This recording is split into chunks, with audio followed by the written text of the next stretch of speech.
주간 브리핑.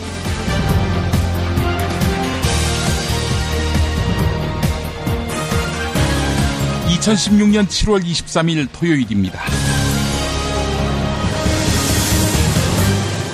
우선 바로 잡겠습니다. 어제자 이건희 삼성전자 회장 성매매 의혹을 지면에서 보도한 신문이 한겨레와 경향신문이라고 했는데 한겨레만 했다는 점을 밝힙니다. 정보 취합 과정에서 착오가 있었습니다. 이건희 삼성 회장 성매매 의혹을 오늘자 사설에서 다룬 신문은 역시 한겨레뿐입니다. 사설 내용 일부 소개하겠습니다. 많은 사람들이 영화 내부자들이 현실 속에서 한 장면 한 장면씩 재현되고 있다고 개탄한다. 영화를 보면서 설마 저 정도까지 타락했을까 하며 고개를 갸웃했던 자신의 순진함을 책망하는 상황이 벌어지고 있는 것이다. 우리 사회 상위 1%의 파렴치하고 부도덕한 행태를 눈으로 확인하는 참담한 심정을 무슨 말로 표현할 수 있겠는가. 성매매는 처벌이 따르는 불법 행위다. 또 성매매 과정에 삼성그룹 계열사 임원이 관여한 정황도 나왔다. 이건희 회장이나 삼성그룹 모두 법적 책임에서 자유로울 수 없는 상황이다.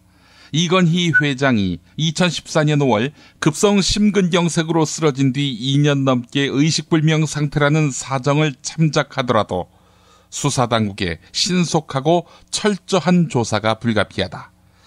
인터넷과 소셜미디어에서 벌써 법은 만인에게 평등하다. 이번 사건이 어떻게 처리되는지 눈을 부릅뜨고 지켜보자는 여론이 들끓고 있다. 네, 여기까지입니다.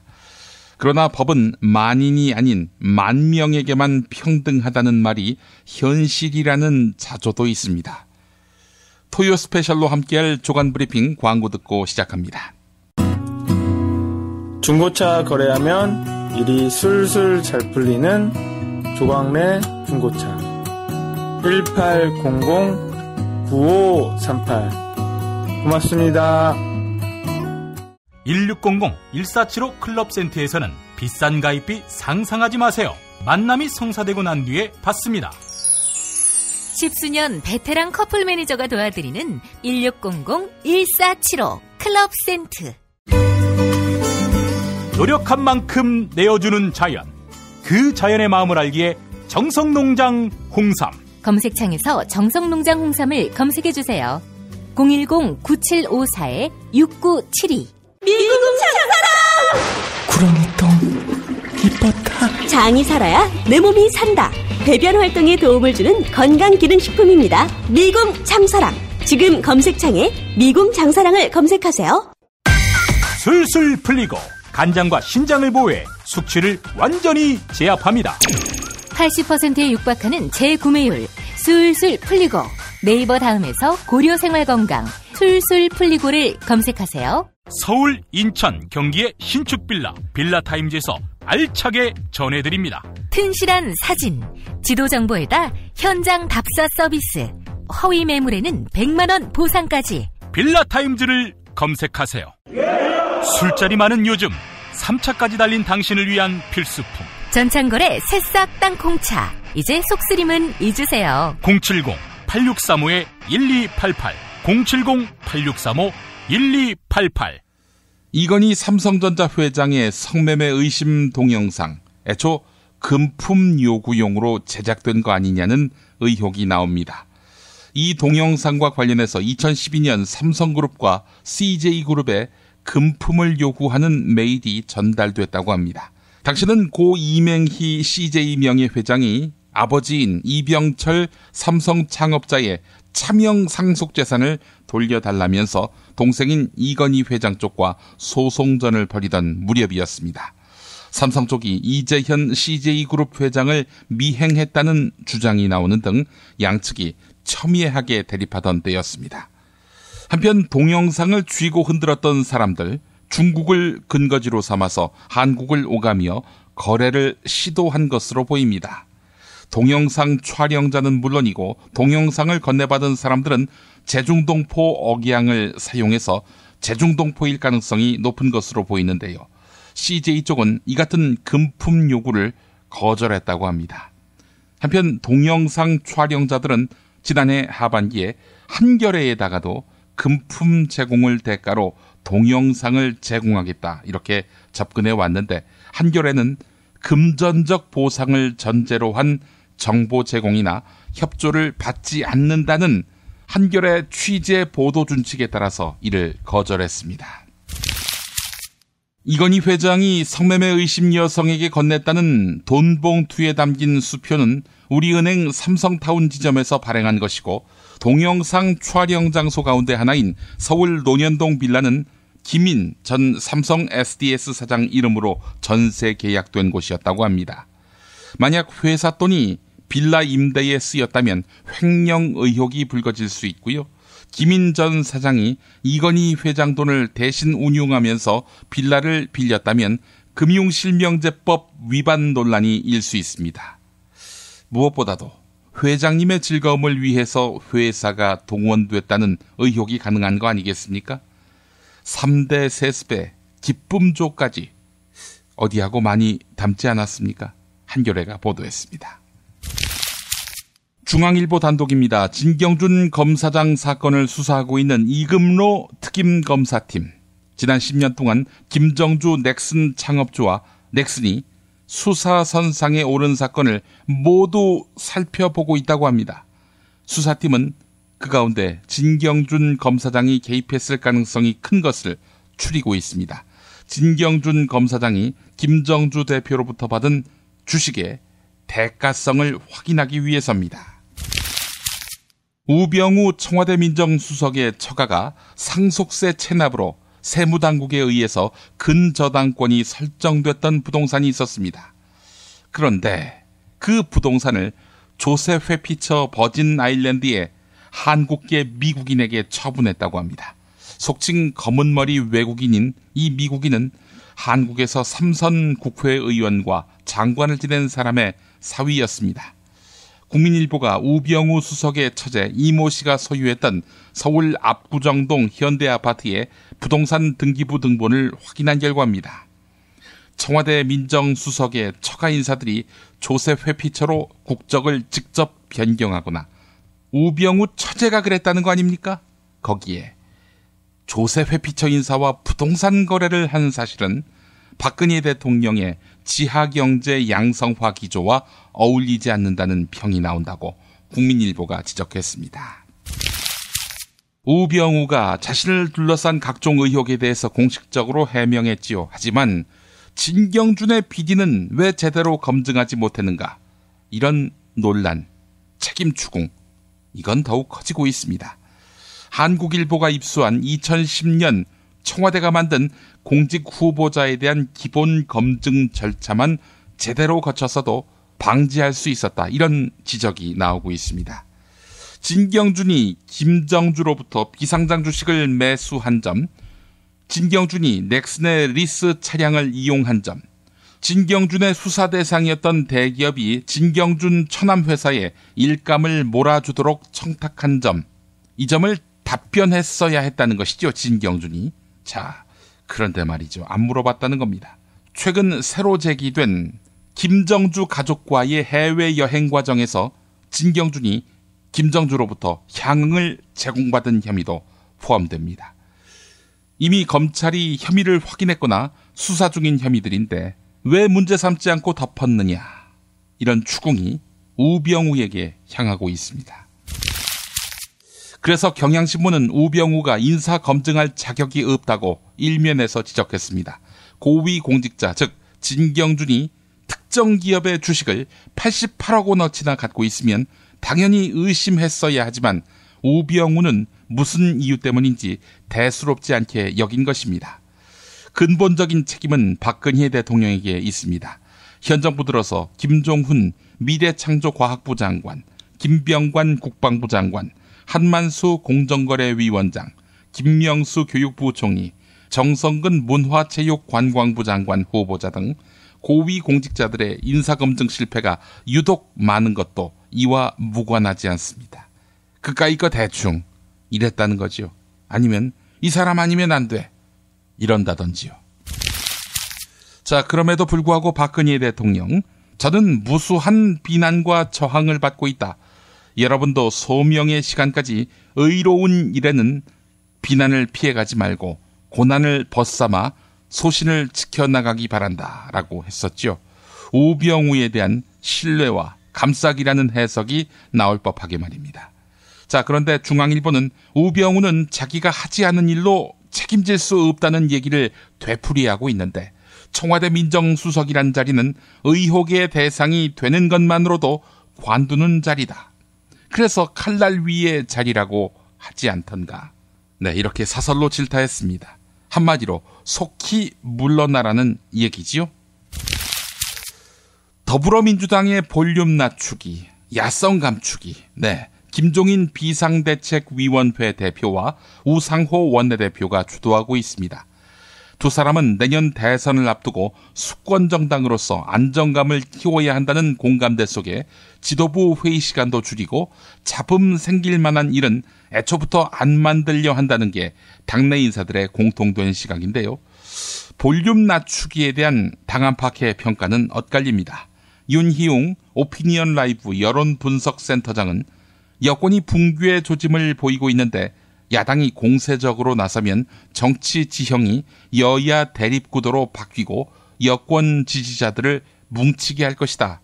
이렇게 긍정적으로 평가했습니다. 하지만 지병근 조선대 교수는 지지자들이 대체로 햇볕 정책의 영향으로 대북 문제나 외교 안보 이슈 같은 경우 진보적인 성향인데 더민주의 모호한 입장은 이들에게 실망감을 안겨주고 있다고 비판했습니다. 한국일보가 보도했습니다. 욕먹는 게 두려워서 아무 일도 안 한다. 새누리당 친박도 그러했던가요? 잠시 후 토요 스페셜로 함께하겠습니다. 최동석 칼럼 김프로이드가 이어집니다. 정말 맛있다. 이 말 한마디면 모든 게 설명됩니다. 30년 전통, 자연의 이로움을 담은 김치, 이담채 김치. 1544-4586 1544-4586. 참치의 맛은 좋은 참치가 좌우합니다. 구이동 대양참치가 그렇습니다. 무한 리필에 더한 무한 감동. 직접 경험해보세요. 구이동 대양참치 02-455-8087. 건강식품의 지존 전복을 택한다면 100% 완도에서 잡은 와우 전복. 네이버에서 와우 전복을 찾으세요. 010-2443-0818. 한우 사고를 집어넣고 24시간 팔팔 끓인 곰탕, 연지연 곰탕. 어린이부터 노인까지 누구나 좋아하는 건강식 연지연 곰탕. 택배로 신청하시려면 010-7252-1114. 한국은 독재를 해야 돼. 하나님이 독재하셨어. 하나님. 이런 걸 해결한 분이 고 박정희 대통령인 줄로 믿습니다. 특별히 전두환 사령관을 위해서 하나님 앞에 기도합니다. 누가 경제 살려달라고 대통령 세웠어? 우리가 장모님을 대통령 세울 때는 종북주의자 척결해 달라고 세운 거야. 혐오를 부추기고 자본에 탐닉하는 교회. 그렇게 예수로부터 멀어진 한국 개신교를 전면적으로 해부했습니다. 한국 개신교와 정치. 한국 개신교에서 가장 핫한 인물, 문화학 박사 김용민이 심혈을 기울여 만든 한국 개신교와 정치. 소명출판에서 나왔습니다. 드러난 현상만이 아니라 뉴스의 흐름, 의도까지 짚어드리겠습니다. 매일 종합일간지 주요 기사와 칼럼을 전해드리는 시간. 김용민의 조간 브리핑. 월요일부터 토요일까지 여러분의 뉴스 보좌관 김용민이 함께합니다.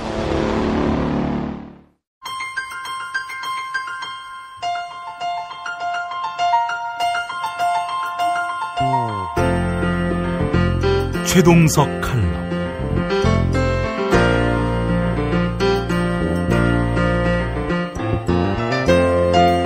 안녕하십니까, 최동석입니다. 지난 시간에는 유럽의 3인주의 정신과 협동조합에 대해 말씀드렸습니다. 오늘은 우리나라에서 왜 협동조합이 발달하지 못했는지, 그리고 협동조합식으로 국가를 운영한다는 것은 어떤 것인지 살펴보겠습니다. 우리에게는 조선시대부터 내려오던 전통적인 협력의 정신이 있었습니다. 둘의 개, 품앗이 등과 같은 상부상조하는 숭고한 정신과 그것을 실천하는 구체적인 관행이 있었습니다. 제가 어릴 적 강원도에도 그러니까 1960년대만 하더라도 두레이 관행이 성행했습니다. 모내기, 김매기, 타작 같은 힘든 농사일은 동네 사람들이 다 같이 모여서 함께 했습니다. 시골에는 계도 조직되어 있었습니다. 요즘으로 말하면 공제조합의 옛날 버전이라고 할 수 있습니다. 유럽에서 확산된 삼인주의 사상과 협동조합 운동은 일제강점기에 우리나라에 들어왔습니다. 당시 농촌에서 지각 있는 어른들 중에는 지주와 소장농들이 협동조합을 만들어 활동하다가 일본 관리들에게 발각되어 저지당하는 것뿐만 아니라 재산을 빼앗기고 고문당하는 일들이 벌어졌습니다. 일제 총독부는 시골에서 농민들이 자율적으로 모여서 뭔가 도모하는 것을 극렬히 저지했습니다. 독립운동과 연계되어 있을 것으로 보았기 때문이죠. 해방 후 다시 두레이 정신으로 협동조합 운동을 벌이려고 했지만 그런 운동이 오히려 정부에 의해 제지되었습니다. 독재자들은 협동조합을 법률로 정부의 통제하에 두었습니다. 농협과 같은 조직은 정부의 관변단체가 되었습니다. 농민들이 자생적으로 협동조합을 만들어 자치조직으로 운영해야 할 협동조합의 정신을 무시하고 정부가 농민들의 행동을 일일이 통제하게 되었습니다. 이런 전통은 오늘날까지 지속되고 있습니다. 재무관료 출신들이 농협 중앙회 회장을 맡기도 했으니까요. 조합원들을 위한 협동조합이 아니라 관료들이 조합원을 이용해 먹는 조직으로 변해버린 겁니다. 이렇게 관료화된 조직에는 항상 부정부패가 온전합니다. 자생적인 협동조합 운동은 이렇게 국가의 제도적 장치에 의해 막혀 있었습니다. 그런데 더 큰 문제는 이런 과정에서 정부가 자조자립 자치의 협동조합 정신마저 완전히 말살시켜버렸다는 점입니다. 그것이 바로 1970년대 초부터 관주도로 시행했던 새마을 운동이었습니다. 새마을 운동은 농민들에 대한 선전-선동 운동이었습니다. 새마을 운동을 매우 긍정적으로 평가하는 사람도 있습니다. 심지어 세계적으로 농촌 개발의 모델로 박정희 대통령이 추진했던 가장 획기적인 정책이었다고 주장하는 사람도 있습니다. 협동조합 운동의 기본 정신을 전혀 모르는 사람들입니다. 박정희 정부는 1971년 41억 원을 새마을 운동에 지원하기 시작했습니다. 이것이 8년 후 1979년에는 100배가 늘어난 4,200억 원의 정부 예산을 새마을 운동에 쏟아부었습니다. 이것은 협동조합 정신과는 전혀 관련이 없는 정부 사업이었습니다.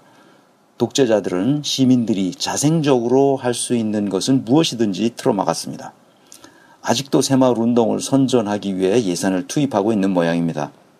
만약에 새마을 운동이 농촌 개발 모델로서 그렇게 성공적이었다면 오늘날 농촌이 왜 저렇게 가난의 대명사가 되었을까요? 왜 젊은이들이 농촌을 버리고 도시로 가서 콘크리트로 지은 아파트 생활을 할까요? 유럽인들처럼 전원 생활이 더 멋지지 않을까요? 협동조합 운동을 활발히 벌였던 유럽의 복지국가들 중에서 독일 사례를 들어보겠습니다. 쾰른에서 남동쪽으로 약 1시간 거리에 바이어보시라는 조그마한 마을이 있습니다. 19세기 중반 이 마을에 프리드리히 라이프아이젠이라는 사람이 살았습니다. 당시는 제국주의 시대라서 군인 정신을 중히 여기던 시절이었습니다. 라이프아이젠은 어려서부터 군인 정신은 없었지만 영혼이 있는 사람이라는 얘기를 주변으로부터 들었습니다. 당시에는 가난한 농민들이 고리채 때문에 자본가들에게 경제적으로 수탈당하고 있었습니다. 이것을 안타깝게 생각한 라이프아이젠은 장기저리 신용대부조합을 만들었습니다. 이렇게 해서 자본가들이 농민들에게서 착취하던 악순환 고리를 끊어주었습니다. 이때가 1847년이었습니다. 그래서 독일인들은 프리드리히 라이프아이젠을 신용협동조합의 아버지라고 부릅니다. 영국의 로치데일 협동조합보다 3년이 늦은 셈이지요. 그 후 농촌의 가난한 사람들에게 큰 도움이 된 신용협동조합을 라이프아이젠 방크라고 부르게 되었습니다. 이런 소식을 들은 도해지에서도 소시민들이 스스로 신용협동조합을 만들어 운영하게 되었는데 이것을 폴크스방크라고 부릅니다. 이렇게 도해지에서의 폴크스방크와 농촌에서의 라이프아이젠방크가 19세기 중엽부터 자생적으로 독일어권에서 생겨나기 시작했습니다. 오늘날 독일, 스위스, 오스트리아 등 독일어권을 여행하다 보면 마을마다 조그마한 은행 점포들을 볼 수 있을 겁니다. 폴크스방크 또는 라이프아이젠방크라는 간판이 보이면 그런 은행들은 모두 협동조합 은행입니다. 네덜란드에서는 라보방크라고 하는데 이것도 라이프아이젠방크입니다. 이런 협동조합 은행의 조합원들이 독일에만 현재 약 2천만 명가량 됩니다. 은행 점포만 해도 대략 2만 4천여 점포가 독일 전역에 깔려 있습니다. 그 밖에도 다양한 협동조합이 시민생활의 상당 부분을 서비스하고 있습니다. 이런 것을 모두 합치면 대부분의 시민들은 협동조합과 밀접하게 관련되어 있습니다. 이렇게 민주적인 공동체의 생활 양식이 완전히 뿌리를 내렸습니다. 자본가들의 착취와 관료들의 통제에서 벗어나 협동조합을 통해 많은 시민들이 끈끈하게 연대할 수 있게 되었습니다. 이런 상황에서 정치인들도 협동조합의 정신에 따라 국가를 운영하지 않을 수 없게 되었습니다. 그러니까 주식회사가 주주이익을 위해 존재한다는 미국식 경제 개념은 자본가들의 약탈적 행위를 합리화하려는 속임수라고 할 수 있습니다. 기업을 둘러싼 이해관계자들의 풍요로운 삶을 위해 조직을 만들어서 다양하게 이윤을 창출했다면 그 혜택도 다 함께 누리는 것이 합리적이고 정당한 일입니다. 그러면 국가를 협동조합식으로 운영한다는 것은 무엇일까요? 예를 들어 보겠습니다. 게르만 모델의 하나인 스위스 연방공화국은 대통령의 임기가 1년입니다. 매년 1월 1일 취임해서 12월 31일 퇴임합니다. 7명의 연방장관 중에서 먼저 장관에 취임한 순서대로 돌아가면서 대통령의 직무를 1년씩 수행합니다. 물론 이런 관행에 따라 의회에서 대통령을 선출합니다. 그러나 아무런 특권을 가지고 있지 않습니다. 대통령의 직무를 부가적으로 맡은 장관은 연방정부의 공식적인 의사결정을 토론과 합의를 통해 이끌어내는 사람일 뿐입니다. 이때의 합의는 항상 만장일치여야 합니다. 장관의 임기는 4년이며 연임이 얼마든지 가능합니다. 7명의 장관은 연방의회 의석수에 비례하여 좌파, 우파, 중도파 등 4개의 다른 정당에서 배출되었습니다. 업무 영역은 서로 다르지만 장관들에게는 모두 동일한 권한과 책임이 주어졌습니다. 정당이 다르기 때문에 합의에 이르는 것이 쉽지 않고 그래서 합의가 될 때까지 대화하고 토론합니다. 이들은 바로 헤겔이 정립한 역사 발전의 변증법적 원리에 따라 토론합니다. 고대 그리스 철학자들이 가르쳤던 바로 그 대화법입니다. 영어로는 다이알렉틱이라고 하는 정반합의 대화법입니다. 안타깝게도 우리는 학교에서 이런 대화법을 배우지 않습니다. 그러니 정치인들도 토론은커녕 대화도 제대로 할 줄 모릅니다. 아무튼 이렇게 해서 일단 대화와 토론을 통해 합의가 확정되면 정부와 정치권은 거의 한 목소리를 냅니다. 스위스 연방정부의 이런 전통은 7명의 정무관들이 서로 수평 구조를 유지하면서 국가를 운영했던 고대 로마 공화정의 정신과 유사합니다. 각 장관들도 자신이 맡고 있는 연방부서의 맨 앞에 서 있는 사람이라는 뜻의 독일어 포아슈테어라고 부릅니다. 독일어권에서 조직의 장을 맨 앞에 서 있는 사람이라는 의미로 포아슈테어라고 부르는 경우가 많습니다. 장관은 연방부서 공무원들을 지배하고 통제하는 사람이 아니라 맨 앞에서 토론하고 합의를 이끌어내는 사람이라는 의미입니다. 이렇게 토론을 할 줄 모르면 공적 직무를 맡을 수 없습니다. 이런 전통은 스위스 연방 헌법이 만들어진 1848년부터 시작되었습니다. 금년도 7명의 연방 장관들 면면을 보면 우리와 같은 보통 사람들입니다. 피아니스트도 있고 포도재배 전문가도 있습니다. 스위스 역사에서 반신반인의 지도자는커녕 스위스를 오늘날처럼 잘 사는 나라로 이끈 위대한 정치 지도자는 한 명도 없었습니다. 그저 시민사회 단체에서 일했던 사람들과 같은 평범한 소시민들이 장관을 맡았습니다. 이렇게 평범한 사람들이 모여 합리적으로 의사결정하기를 168년간 지속했습니다. 그들은 오늘날 이 지구상에서 가장 풍요로운 나라, 안전한 나라, 아름다운 나라를 만들었습니다. 인구 대비 과학 분야 노벨상을 가장 많이 받은 창조적인 나라가 되었습니다. 우리는 위대한 지도자를 찾는 잘못된 성향이 이승만과 박정희 같은 독재자들에 의해 생겨났습니다. 그들은 선전선동으로 자신이 위대한 지도자라는 이미지를 시민들에게 심어놓았습니다. 많은 사람들은 위대한 지도자가 우리를 구원해 줄 것이라는 환상을 믿게 되었습니다. 때문에 직장인들이 신하라고 생각했던 사람을 대통령으로 뽑았습니다. 독재자를 위대한 지도자라는 이미지로 왜곡하는 바람에 그의 딸을 또 뽑았습니다. 많은 사람들이 속은 것이죠.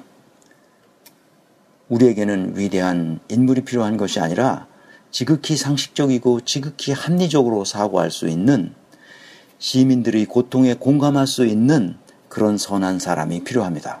나아가 그런 사람이 선출될 수 있는 시스템도 어서 만들어야 합니다. 소위 인류대학을 나와서 크게 성공한 사람이나 출세한 사람을 우리가 원해서는 안 됩니다. 우리나라처럼 비정상적인 상황에서 성공한 사람들은 아마도 많은 부조리와 불의한 일을 직접 저질렀을 가능성이 높습니다. 아니면 최소한 불의한 일을 눈 감고 있었을지도 모릅니다. 우리나라에서 잘못된 것을 잘못되었다고 말하면 출세할 수 없으니까요. 스위스 연방정부의 국가 운영 모델이 바로 협동조합의 운영 방식입니다. 이렇게 협동조합식으로 국가를 100수십 년간 지속적으로 운영해 왔더니 세계가 부러워하는 나라가 되었습니다. 제가 협동조합 운동에 희망을 거는 이유가 바로 여기에 있습니다. 지금까지 8편의 최동석 칼럼을 들어주신 청취자 여러분께 감사드립니다. 저는 다음 주부터 여름 휴가를 다녀올 예정입니다. 8월 하순에 돌아와서 다시 뵙겠습니다. 감사합니다. 지금까지 최동석 인사조직연구소장 최동석 경영학 박사였습니다.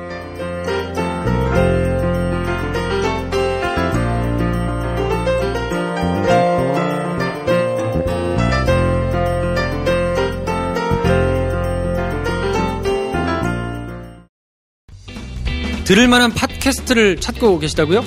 김프로쇼로 오십시오. 영화 이야기, 술 이야기, 정신과 상담에 음악 얘기까지 매일 30분 다양한 주제를 즐기실 수 있습니다. 팟캐스트에서는 듣기 힘든 라이브 음악도 준비되어 있습니다. 어려운 재즈를 쉽고 재밌게 알려드리는 보컬 연주도 들려드리는 재즈가 알고 싶다도 있습니다. 팟빵에서 지금 바로 김프로를 검색하세요. TV 뉴스 집중해. 김프로이드. 김프로이드와 함께하겠습니다. 어서 오십시오. 네, 안녕하세요. 김프로입니다. 아, 오늘 김프로 정말 위대해 보입니다. 이게 뭡니까? 홍만표에 이어서 그러니까. 우향우까지. 우병우를 우리가 뭐 실명을 깐 건 아니지만 6월 25일에 그쵸. 거론했지 않습니까? 그렇게 됐습니까 벌써? 6월 25일이었어요. 거론한 첫 번째 유일한. 그러니까 조선일보가 우병우의 그 부동산 거래 내역을 보도하기 전까지는 이건 뭐 사실 김프로이드가 유일무이했지. 대단합니다. 정말 제가 아주 이 돗자리를 펴야 된다. 돗자리를 사올 뻔했어 오늘. 아 그럴까? 돗자리 깔아볼까요? 그런데 저는 참 너무 놀란 게 말이죠. 우리가 지난주에 만났을 때만 해도 우병우 얘기를 하지도 않았을 뿐더러 나올 거라고 예측도 안 했고 전혀 딴 얘기를 했단 말이죠. 근데 일주일 후에 만난 지금 이 시점에서는 온 나라가 우병우로 도배해버렸어. 그러니까. 예. 조선일보가 어쨌든 이제 까고 나와가지고 막 지금 한참 달리고 있잖아요. 예. 아니 조선일보뿐만 아니라 모든 언론들이 다. 그러니까 조선일보가 이제 들고 나오니까 나머지가 우하고 이제 따라서 나오는 모양새인데. 예. 그게 참 그 옛날 그 생각 나더라고요. 그 최동욱 총장 의혹으로 막 해가지고 이제 몰아낼 때 그때 생각도 나고 그때는 이제 우병우가 민정수석은 아니었기 때문에 그때는 이제 변호사하고 그냥 있었거든요. 예. 근데 하여튼 뭐 여러 가지 생각을 할 거예요 본인이. 예. 자 오늘 그래서 우병우 얘기를 안 할 수가 없습니다. 오늘 우병우 얘기해야죠. 우병우 스페셜로 오늘 모시겠습니다. 네. 아니 그 우병우 이 사람 우리에게는 노무현 전 대통령 수사팀장이었나요? 그때 이제 수사를 했죠. 홍만표하고 그 우병우는 당시 그 포지션이 어땠어요? 그때 이제 그 대검찰청 중수부에 수사기획관이 홍만표였고 이제 우병우가 아마 노 전 대통령을 조사했을 거예요. 직접 면대면으로. 네, 아마 조사했을 거예요. 그래서 아마 이제 그때 수사팀에 있었던 사람이니까. 근데 이제 수사기획관은 이제 언론을 담당하기도 하고, 그러니까 언론 이제 요 브리핑을 담당하는 역할도 있고, 또 총장의 직할이거든요. 그러니까 이제 수사팀 내부에서는 바로는 아닌데, 그 수사팀의 수사 사항도 언론하고 이런 거 조율을 해야 되기 때문에 그런 것도 듣고 뭐 이런 자리예요. 근데 이제 기수는 이제 홍만표가 17기고 우병우가 19기이기 때문에 2년 후배죠. 홍만표 후배고. 두 사람이 친하죠? 뭐 아주 각별한지는 모르겠으나 뭐 여러 가지로. 이제 17기는 홍만표, 최재경, 김경수 이렇게 이제 세 명이 트로이카라 그래가지고 그 17기에서 가장 이제 우수한 사람들, 우수한 재원 또 특수수사를 가장 잘하기로 유명한 사람들이어서 셋이 이제 굉장히 경쟁을 했고 19기는 우병우가 이제 거의 뭐 엘리트였거든요. 그래서 이제 그 서로 잘 나가는 굉장히 기수에서 이제 이렇게 도드라지는 사람들끼리는 그런 의식이 있어요. 저기가 19기 짱, 17기 짱. 그러니까 이제 서로 만날 일도 많고 또 이제 특수수사도 많이 했으니까 옛날에 DJ 그 아들 수사도 하고 뭐 이랬었거든요. 우병우가. 그러니까 이제 그런 뭐 면에서 이제 뭐 친하다고 봐야죠. 노무현은 싫어할 테고. 싫어하겠죠. 정서상. 그렇죠. 네. 그러니까 또 수사를 맡았을 테고. 근데 그 자리에 이제 있었기 때문에 수사를 한 거라서 그거는 뭐 개인 감정이 들어간 건 아니고. 근데 어쨌든 수사를 잘했을 것이다. 그래서. 그럴 수도 있지. 제가 뭐 머릿속에 들어가지 않았기 때문에 그건 모르겠지만 뭐 나름대로 그때는 이제 사명감을 가지고 막 하지 않았겠어요?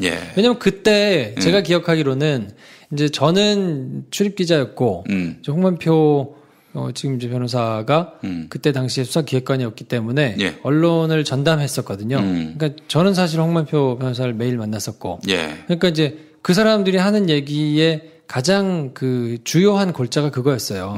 아니 공직에 있는 사람이 정말 사명감을 다해가지고 철저하게 그 자기 역할을 다해야지 사익을 채우면 되겠냐.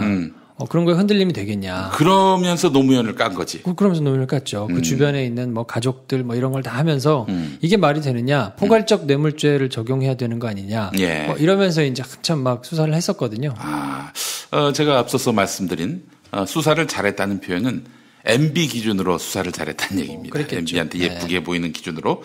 자, 그렇다면은 뭐 수사 과정에서 온갖 피의 사실을 공표를 했다는 비판을 받지 않았습니까, 검찰이?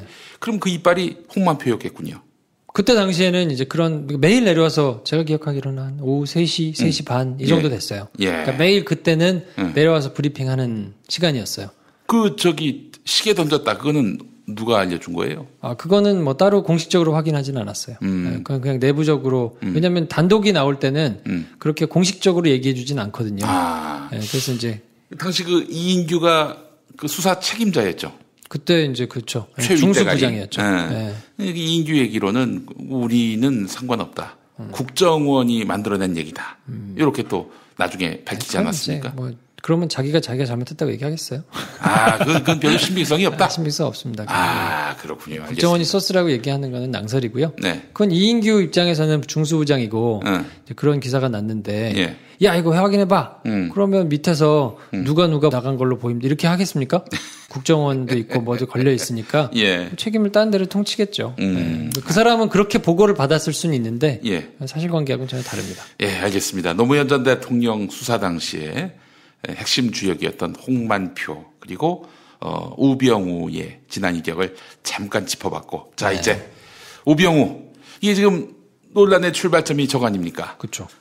장인어른의 강남 부동산 요걸 이제 넥슨이 사준 거 아니에요? 그쵸. 진경준하고 절친인 넥슨이 사준 건데 막 북적북적 시끄러워가지고 이제 그 이해를 무슨 소리지? 이렇게 생각하는 분들이 있을 것 같아서 조금 쉽게 정리를 한번 해드릴까 싶은데. 좋습니다. 우병우는 사실 이제 굉장히 뿌리 깊은 엘리트주의자예요. 왜냐하면 본인이 이제 요거는 이제 법조에서 혹은 서초동에서 얘기를 이제 흔히 하는 얘기인데 소년등과라는 표현을 쓰거든요. 소년등과? 네, 그게 뭡니까? 그 대학교 다닐 때 사법고시를 합격한 사람들을 보통 이제 소년등과했다고 그 표현을 해요. 우스갯소리로. 그럼 우리 병우 형이 그 대학 다닐 때 서울법대 3학년 때 이제 사법고시를 붙었어요. 야, 세상에 네. 무서울 게 없겠네, 이 형님. 그렇죠. 네. 그래서 뭐 19기 이제 사법연수원 19기인데 그 대학교 3학년 때 붙었으니까 동기들보다 나이도 훨씬 어려요. 그리고 뭐 하여튼 잘 나갔죠. 승승장구하고 굉장히 잘 나갔던 분인데 네. 이제 노면 수사하고 나서 그때 이제 약간 비틀비틀하다가 검사장 승진해서 물을 먹었어요. 네, 2013년에. 예. 그리고는 이제 던지고 나왔어요. 검사장 승진을 못 하고 나서 이제 뭐 그냥 막 불만을 표하면서 나왔거든요. 자기 나이도 어리면 뭐 기회를 더 엿볼 수 있는 거 아니에요? 그럴 수 있죠. 그러니까 사실은 이제 옛날에 황교안 총리 같은 경우는 검사장 승진을 제가 생각할 땐 2번인가 물 먹었거든요. 그러니까 그러고는 이제 보통 검사장 승진에서 물을 먹으면 그냥 나오는 경우가 한 반절 이상 돼요. 이제 나는 더 어렵구나. 왜냐하면 밑에 올라오는 후배들도 있고 하기 그렇지. 때문에. 근데 황교안 총리 같은 경우는 2텀을 더 기다렸어요. 기다릴까 막 기다려. 더 기다려서 검사장이 결국은 됐고 뭐 그래서 이제 이따가 나왔는데 그 사이에 탈모가 촉진됐다는. 그건 아니고 뇌수술을 했습니다. 뇌종양 수술을 아마 한 것으로 추정이 돼요. 근데 그거는 그 저 법무부 장관을 아마 할 때 일인 걸로 알고 있어요. 얼마 안 됐네. 얼마 안 됐어요. 그러니까 그래서 가발이 아니었다가 아마 가발인 것으로 이제 저 되는데 지금은 제가 얼핏 볼 때는 조금 그 다시 자기 머리인가 싶기도 하고 그렇던데 그러니까 완전히 보일 때 그냥 가발처럼 보일 때가 있었거든요. 근데 아무튼 뭐 그런 수술을 조금 진도 빨리 나가야 합니다. 탈모는 웃기려고 한 얘기인데 어쨌든 중요한 얘기는 아니고 어쨌든 그래서 굉장한 그 엘리트 검사예요. 우병우. 네, 그렇죠. 그래서 만 20살 때 이제 합격을 한 거니까. 어이구 세상에 군대 가기도 전에. 그 대학교 3학년 때 만 20살 때 합격을 한 거예요. 근데 21기 우리 진경준 검사장도 소년등과예요. 그래요. 네. 야. 그러니까. 엘리트끼리 굉장히 이제 그런 의식이 있었던 거예요. 그래서 2년 후배고, 소년등과 해서 이제 올라왔는데, 각 이제 기수에 굉장히 잘 나가는 사람들이고, 그러니까 이제 끌어주고 밀어주고 할 수 있는 게 생긴 거예요. 그리고 특히나 그 우병우 민정수석 같은 경우는 그런 얘기를 굉장히 많이 하고 다녔어요. 네. 일 많다고 검사들이 일이 많거든요, 실제로. 예. 일 많다고 막 불만하는 거에 대해서 굉장히 비판적이었어요. 예. 그 엘리트들은 그러니까 똑똑한 애들은 일 많다는 얘기 안 한다. 네. 근데 능력 없는 애들이 일 많다고 불만 표시하는 경우가 많다. 이러면서 일 더 많아도 된다. 예. 그리고 그 확실하게 일 잘하는 애들만 잘 챙기면 된다. 그래서 뭐 이 서울중앙부장으로 있다가 지방으로 그 다음에 발령내고 이런 거에 대해서 굉장히 반대했어요. 무조건 잘 나가는 애고 똑똑한 애고 그 열심히 하는 애들은 잘 챙겨줘야 된다. 이런 논리가 검찰 안에 있어서 있어요. 서울 남부지검에서 그 안타까운 일이 있었군요. 그분은 일을 잘하는지는 모르겠는데. 예. 그분이 그러니까 일을 잘하는 사람이 일을 잘해야 된다고 얘기를 하면 얄밉긴 하지만 새끼 저거 잘난 체 하네라고 하지만 일을 못하는 사람이 그런 얘기를 하면 일을 못하는 사람이 후배 보고 너 일 똑바로 하라고. 그럼 이제 욕을 먹죠. 너나 똑바로 해, 뭐 이러면서. 알겠습니다. 그 서울 남부지검에서 그 비극을 초래했던 그 상사 검사가 일 잘하는지는 모르겠다. 그런지는 모르겠습니다. 예, 알겠습니다. 예. 어쨌든 근데 그래서 이제 우병우하고 진경준하고는 그런 백그라운드가 있다는 거를 알고 계셔야 사건의 맥락을 이해하기가 조금 수월할 수 있어요. 예. 그래서 이제 진경준 같은 경우는 누구하고 친하냐면 MB 사위인 이상주 변호사하고 부산지검에서 같이 근무를 옛날에 했었어요. 그래요? 네. 그리고 이제 미국으로 진경준 검사장이 이제 연수를 갔을 때 그 특검 받은 아들 시영 씨 하고도 이제 친분이 있었던 것으로 알려져 있거든요. 그러니까 이제 MB 정부 때는 굉장히 나름대로 뭐 인연이 있는 거 아닙니까? 아들하고 또 사위하고 가까우니까. 그래서 이제 이런 얘기를 사석에서 좀 막 하고 다녀가지고 그것 때문에 청와대 민정이나 법무부 조사를 받았던 것으로 제가 기억해요. 그러니까 이제 진경준이 어디 너무 그러고 다니니까 나 MB 사위 아들하고 친하다 이렇게 계속 떠벌리고. 그렇죠. 이러다가. 그래서 실제로 그 박근혜 정부 들어서는 물을 먹습니다. 인천지검 2차장에서 의정부지검으로 발령이 나요. 그러니까 이제 굉장히 좋은 인사 발령이 난 건 아니었어요. 그래서 이제 실제로는 밀린 케이스거든요. 아무래도 인천보다는 뭐 의정부가 자기 봤을 때는 물이 안 좋다고 보겠지. 인천지검 2차장으로 있다가 뭐 어디 다른 데로 오거나 이렇게 좋은 데로 와야 되는데 뭐 굉장히 나쁜 곳은 아니에요. 왜냐하면 이제 서울중앙지검 내지는 법무부, 대검 요 주변에서 거리상으로 가까운 데들이 좋은 데들이거든요. 출퇴근하기 쉽고 뭐 이러니까 이제 수도권 지역에서 멀어지면 멀어질수록 조금 이제 물을 먹었다고 보면 되는 건데 의정 보면 뭐 출퇴근 가능하고 나쁘지는 않은데 그래도 어쨌든 물을 먹은 거거든요. 속초지청은 어땠을까? 좋은데요. 속초지청이 좋아요? 속초는 좋은데요. 왜? 왜냐면 거기는 포켓몬을 내서? 아, 그런가? 출퇴근은 아닌데 그 속초지청장을 거치는 사람들은 되게 잘 나가는 사람들이에요. 속초지청은 좋은 데입니다. 아예 웃기려고 했는데 제가 의표를 찍었군요. 좋은 데를 찍어야지. 의표를 찍었어요, 제가. 예. 아무튼 그렇고요. 그래서 이제 물을 먹었죠. 그 우병우는 검사장에서 탈락해서 그 홍만표 변호사가 있던 오피러스 빌딩 거기다 이제 사무실 내가지고 홍만표 변호사도 거기다 사무실 냈었거든요. 서초동에 그 서울 그 사랑의 교회 건너편에 있는 그 오피러스 빌딩이 있어요. 거기에 이제 사무실 넣고 그냥 있을 텐데 우병우 수석이 민정수석으로 갑자기 발탁이 됩니다. 그렇죠. 그러면서 두 사람이 이제 갑자기 승승장구하는 거예요. 진경준을 끌어준 거죠. 이제 물 먹었던 진경준을 끌어주고 뭐 그러면서 이제 검사장도 승진이 되고 왜냐하면 거의 민정수석이 스크린 다 하고 검사 그 인사발령 이런 것도 거의 좌지우지하고 하거든요. 그러니까 이제 그래서 그 우병우가 민정수석으로 올라오면서 진경준과 함께 이제 발탁 선 거죠. 그 전까지는 사실 조금 뭐 MB 때 잘 나갔다가 박근혜 때 미움받다가 이제 우병우가 들어오면서 확 올라간 그런 게 있는 거예요. 근데 그게 왜 그렇게 그러면 끌어줬을까를 지금 나오는 의혹들이 그 설명을 해주는 거죠. 왜냐면 2008년에 그 우병우 수석의 장인어른이 돌아가셨어요. 근데 이분이 이제 그 정강중기라고 거기 이제 회장이었는데 재산이 굉장히 많은데 돌아가신 거예요. 그리고 이제 상속 재산이 이제 어마어마하게 남았는데 딸만 있어요. 아들이 없고. 그러니까 이제 다 사위될 거 아니겠습니까? 그러니까 그 상속세만 1,000억 원이 넘을 정도니까 어마어마한 부자인 거예요, 사실은. 근데 이거를 이제 딸들이 이제 다 나눠서 갖게 되잖아요. 근데 이 상속세가 엄청나니까 우병우도 이제 자기가 있는 것만큼 세금을 내야 되잖아요. 이걸 한 방에 낼 수가 없잖아요. 아무리 돈이 많아도. 그러니까 이거를 국세청에다가 해서 분납해도 된다 허가를 받았어요. 그래서 2009년부터 우병우 이름으로 돼 있던 그 우병우 뭐 부인이든 자기든 그 명의로 돼 있던 부동산들이 다 담보가 잡힙니다. 세금을 내야 되니까. 근데 강남역에 이제 487억짜리, 부산 범일동에 183억짜리, 뭐 압구정 현대 아파트에 이제 뭐 98억짜리 이런 부동산들이 있었어요. 그래서 거의 한 760억 이상 이제 재산이 있었거든요. 그래서 이제 강남역, 부산 뭐 이런 데를 이제 팔려고 내놨는데 2년이 넘도록 안 팔리는 거예요. 아유, 지금 뭐 부동산이 이렇게. 그거는 왜냐면 그 요런 맥락을 다 아는 거예요. 그러니까 안 사 사람들이. 맥락을 알아요? 왜냐면 이 사람이 지금 상속세를 내야 되는데, 그러니까 급한 거란 말이지. 그러니까 이 사람이 내놓은 매물은 기다리면 기다릴수록 점점 가격이 떨어진다. 그러니까 아무도 안 사. 그걸 다 아니까. 사는 사람이 없는 거예요. 꼭 바보가 아닌 이상 그걸 누가 사겠어요. 요즘 부동산 거품이 빠지는 무드와는 무관하게. 무관하게. 그러니까 원래 강남역 주변이니까 시세는 굉장히 높고 잘 팔릴 수 있는데 건물주가 상속세를 안 내면 굉장히 그 궁색하니까 저 사람이 기다리면 기다릴수록 뭔가 이제 가격이 더 떨어질 수 있다. 이런 걸 기다리고 큰 손들은 안 사는 거지. 그렇구나. 그리고 싹 기다리는 거예요. 아니, 큰 손들은 그걸 어떻게 알아요? 다 알지. 이 정도는 다 알죠. 왜냐면 이건 뭐 한두 푼짜리도 아니고 막 몇백억씩 하는 빌딩이니까 그리고 부동산이니까. 이 바닥에서 소문이 나는구나. 그러니까 속으로 얼마나 속이 탔겠습니까?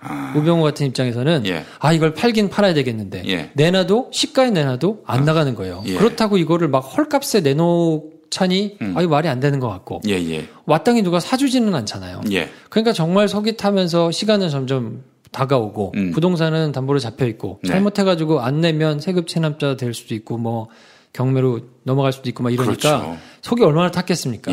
이거를 해결해 준 게 진경준인 거예요. 진경준.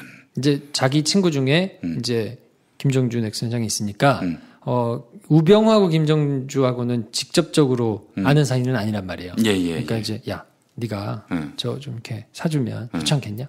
그러니까 이 진경준이 그 김정주한테 넥슨 그렇죠. 예. 창업주한테 비싸게 사지도 말고 시가 정도로 사면 어차피 사는 거니까 예. 그거 해가지고 하면 네가 굉장히 그 사람한테 큰 빚을 주는 건데 좋지 않겠냐? 라고 얘기를 했을 것으로 추정되는 거지. 이때 신분이 어땠습니까, 우병우? 그때는 이제 대검 중수부장이었을걸요?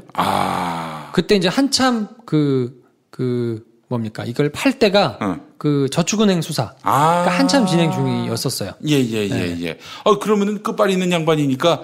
그렇지. 대검 중수부장이면 대한민국의 모든 특수수사를, 특별수사를 이 사람이 다 이제 관장하는 건데 예. 굉장히 핵이거든요. 예. 그리고 중수부장 한 사람이면 그 뒤에 이제 뭐 큰 과오만 없으면 잘 나갈 것이고 예. 뭐 돈도 많이 있겠다. 예. 나하고 굉장히 친한 형이겠다. 네. 야, 너 이거 뭐 보험 드는 셈 치고 뭐 여기서 네가 지금 뭐 몇십억 뭐 손해보고 말고 하는 게 뭐 큰 거겠어? 보험 드는 셈 치고 한번 이렇게 크게 도와주면 그것도 뭐 굉장히 큰 저걸 하는 게 아니고 건물 샀다가 다시 팔면 건물값이 오르면 또 이익을 볼 수도 있고 뭐 이런 거 아니겠냐? 좋은 게 좋은 뭐 거지. 무슨 땅값이 뭐 변변치 않은 곳도 아니고 강남역이고 강남 금싸라기 네. 땅인데. 그렇죠. 그러니까 이제 그 판단을 했겠죠. 음. 뭐 여기서 몇십억 손해 보는 거, 뭐 혹시 손해를 보더라도 예. 아니면 잘 되면 돈을 벌 수도 있고. 그렇지. 나쁜 형사는 아니다라고 생각을 했을 것 같아요. 예. 그래서 이제 2011년 3월달에 이제 넥슨이 땅을 사준 거예요. 예. 그래서 1년 4개월 있다가 팔았어요. 왜냐하면 판교에다 신사옥을 짓고 있었는데 예. 강남에다 신사옥을 짓겠다. 예. 실제로 넥슨 안에서는 반대했죠. 아. 야, 판교에다가 지금 신사옥 짓고 있는데 강남에 왜 사? 라고 이제 굉장히 반대를 했을 거 아닙니까? 예. 근데 이제 아주 수뇌부만 알고 있었겠죠. 이거를 뭐 말은 안 되지만 그냥 밀어붙여가지고 샀어요. 예. 그래서 1년 4개월 있다가 이걸 팔았죠. 예. 다 이렇게 계산을 해보니까 예. 결국에는 20억 손해봤어요.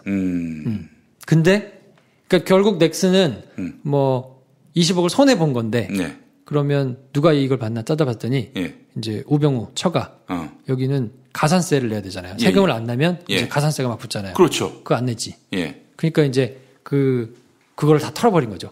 그리고는 바로 이제 그때가 어떤 상황이냐면 뭐 상속세만 해도 한 500억 가까이 돼요. 상속세만. 상당하네요. 그러니까 그래서 지금 재산을 많이 남겨서 좋을 게 없네. 그렇지. 예. 그러니까 이제 인근 땅을 팔려고 다 매물로 내놨는데 예. 아까 설명드린 대로 예. 아무도 안 사. 다 지켜보고 있는 거야. 예. 땅값 떨어질 거니까. 예. 그러던 상황인데 예. 이거 팔림으로 인해서 한 방에 근저당이 수백억이 다 풀렸어요. 부동산에 얽혀있던 근저당이 다 풀렸어요.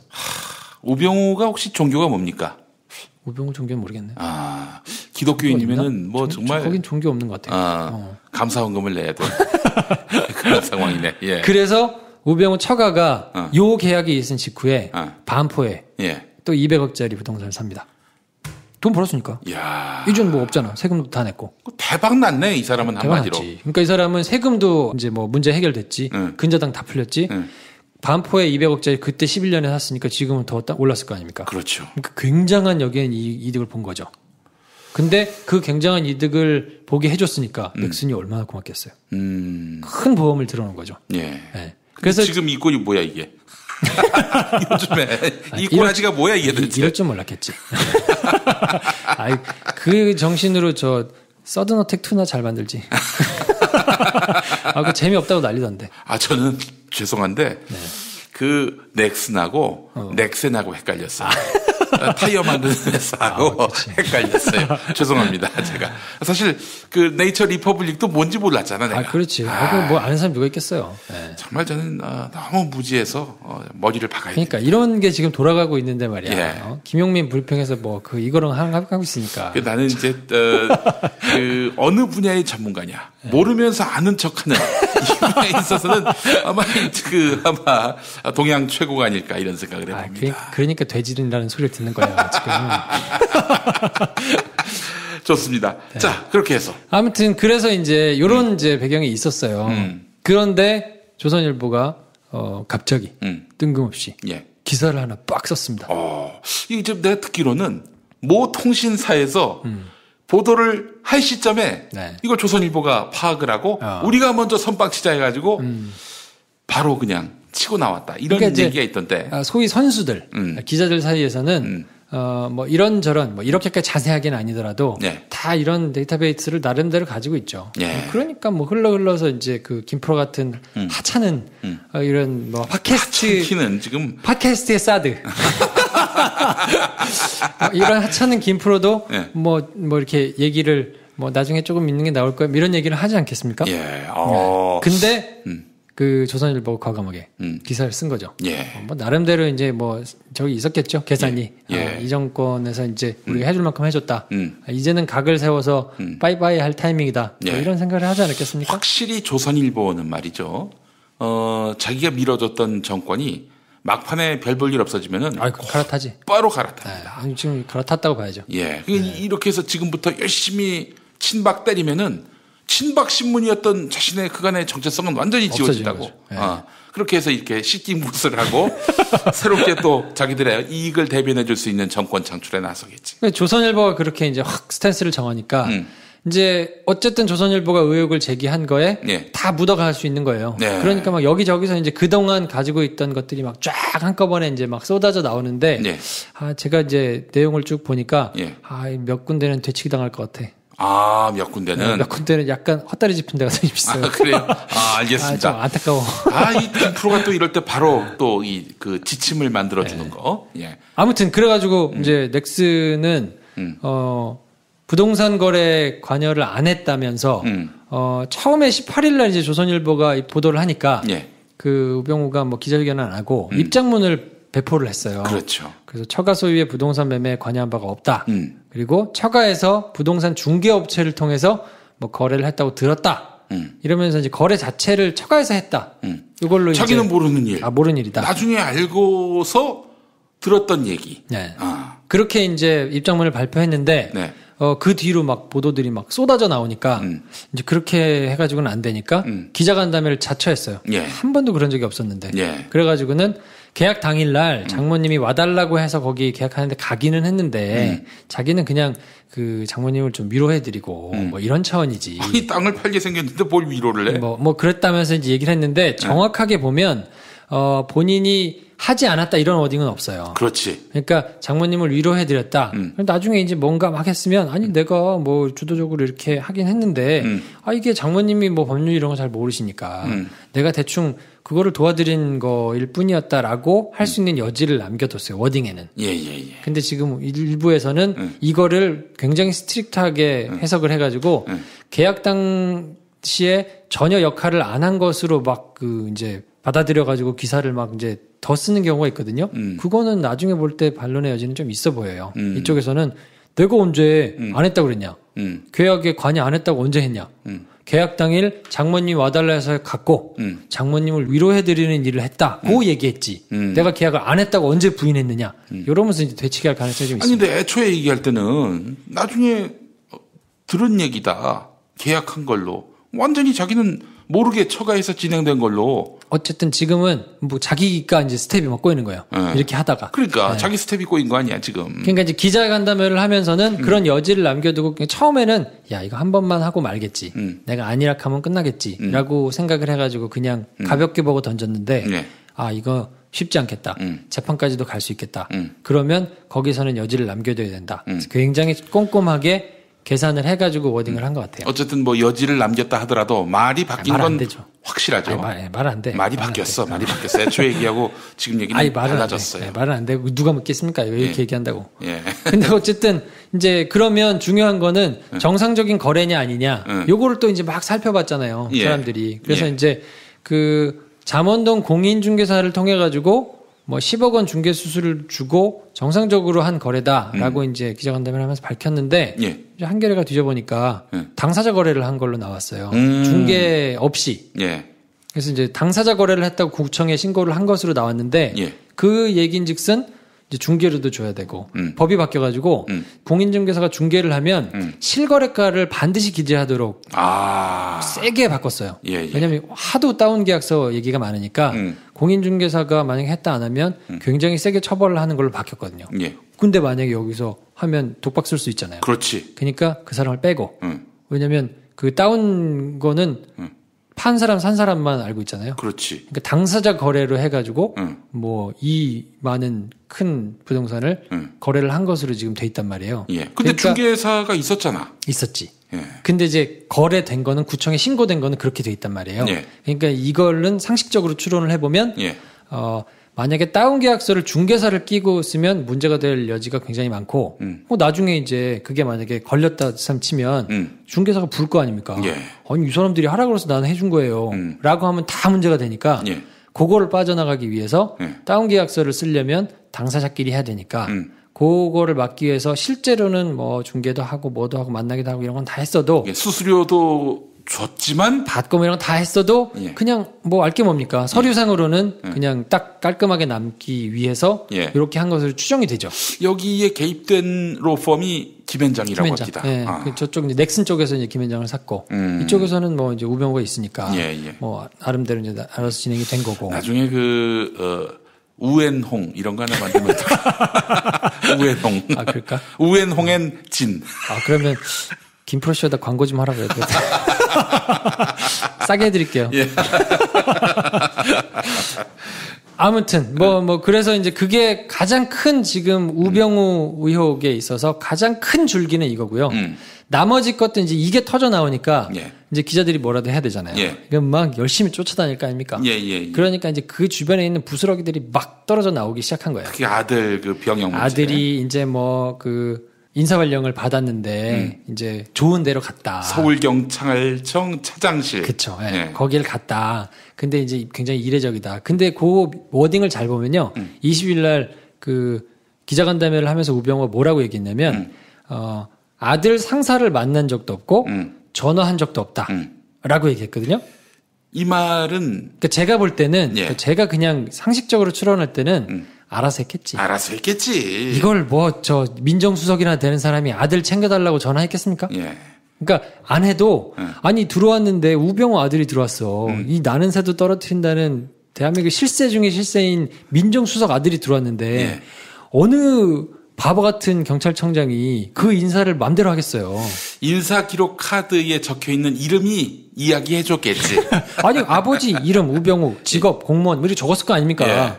그러니까 우병우란 이름이 대한민국에 몇이나 있으며 김철수도 아니고. 그렇지 거꾸로 해도 우병우인데. 그러니까.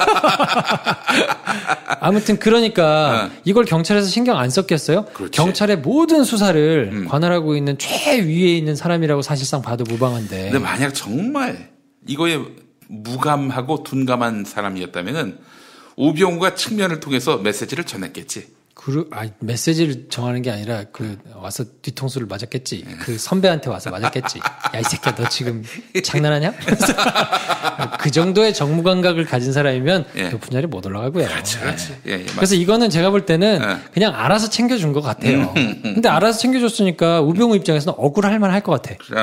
내가 하라고 그랬어? 자기들이 알아서 해줬는데 이거 왜 아들 것까지 가지고 이래? 이거는 이해는 되죠. 그러니까 이거를 가지고 우병우가 뭔가를 막 행사해가지고 아들을 챙겨줬을 거로 보는 건 조금 바보 같은 일이고요. 그러니까 그렇게 시비 걸지는 마시고 밑에서 알아서 챙겨줬을 것이라고 누구나 다 그렇게 생각을 할 겁니다. 상식적으로 생각하면 되는 거고 바로 이 부분에서 문제인 거야. 그러니까 이 부분에서 이 법조 출신 인사들 공직자들의 그 한계가 드러납니다. 이 국민들이 화가 나는 건 뭐냐면은 우병우 네가 그랬을 거 아니야. 그렇지. 이런 의심이 아니라 그렇지. 이 상황 자체가 열받는 거야, 한마디로 얘기해서. 야마도는 거야, 한마디로. 그걸 모르고 법리를 얘기하고 이런 식으로 접근하니까 더 미움을 받는 거지. 옛날에 이회창 씨가 그 병역 아들 그 키가 180cm인데 몸무게가 48kg. 뭐 이런 걸로 문제가 됐는데 그때 회창 형이 했던 말이 법리적으로 문제가 없습니다. 이렇게 한 거야. 법리적으로 문제가 없겠지. 문제 없지. 지금 법리가 중요한 거냐 이거야. 그러니까 거짓말하면 법리적으로 법처벌당하나? 진경주는 거짓말한 건데. 그러니까 물론 여기 파보면 이제 더 나오긴 하는데. 그러니까 바로 우병우의 그 지금 오류가 이회창의 오류와 많이 닮아 있다. 그러니까 이제 제가 높아심에 말씀드리는 거는 그 혹여라도 이 비판을 하실 땐 제대로 비판을 해야 아프거든요. 그렇지. 그러니까 이거를 만약에 뭐 그 영향력을 행사해가지고 아들을 빼준 것으로는 절대 어디 쓰지 마세요. 없어 보여. 네, 그러지 않아요. 난 그런 적 없어. 아니, 그러니까 그러는 분들이 간혹 보이더라고요. 아, 그래요? SNS 상에. 이거 뭐 의견이지 뭐 그거야. 아니, 그러니까. 뭐 이거는 어쨌든 알아서 챙겨준 걸로 보면 되고요. 오케이. 그리고 이제 또 처가 쪽에 이것도 정말 깨알 같아. 네. 처가 쪽에 공인중개사를 보니까 면허가 없대. 아, 그래요? 그걸 누가 얘기했냐면 예. 그 공인중개사에 근무했던 직원이 제보를 했어. 아, 그러면은 그 사람이 나 중개사요 이러면서 사기친 거예요? 아니, 그건 아닌데 이제 보통 그 공인중개사에 면허가 없이는 공인중개사가 안 나오니까 그렇지. 뭐 빌려서 했든지 아니면 뭐 이렇게 다른 게 있었겠죠. 열심히 공부해서 그 따면 될 거 아니야? 아니면 그 중개사에서 일하는 직원인데 그 직원이 이제 어차피 부동산에서 일하니까 중개를 해줬을 수는 있겠죠. 예. 근데 이제 실제로 할 때는 내가 중개사 면허가 없으니까 당사자로 합시다 해줄 수도 있고. 예. 근데 어쨌든 깨알 같은 거는 거기에 일했던 직원이 얼마나 그 상사가 미웠으면 이걸 제보했겠냐고. 제 면허 없어요. 뭐 이러면서.